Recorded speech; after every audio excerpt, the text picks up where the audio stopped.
commencement était la parole. Et la parole était Dieu.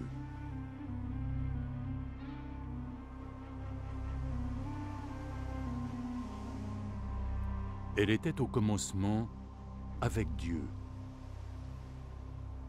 Toutes choses ont été faites par elle, et rien de ce qui a été fait n'a été fait sans elle. De la parole naissait la vie, et cette vie était la lumière de l'humanité. La lumière brille dans l'obscurité, mais l'obscurité ne l'a pas reçue.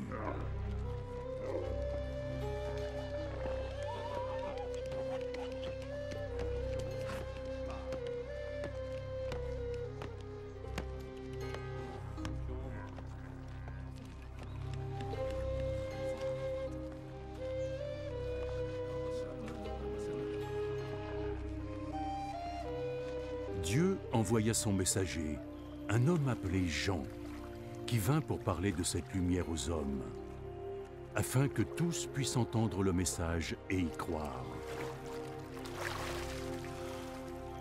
Lui-même n'était pas la lumière, il était là pour parler de cette lumière.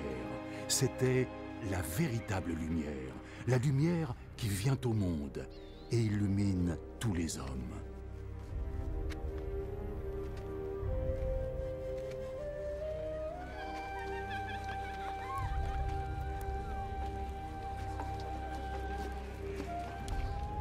La parole était dans le monde, et Dieu a créé le monde à travers elle, mais le monde ne l'a pas reconnue.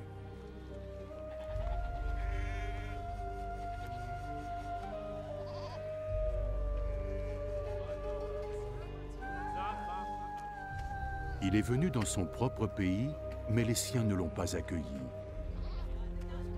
Cependant, certains lui ont ouvert leurs bras et ont cru en lui. Alors il leur a donné le droit de devenir des enfants de Dieu. Ils ne sont pas devenus des enfants de Dieu par nature. En fait, ils n'étaient plus les enfants de leur père. Dieu était devenu leur propre père.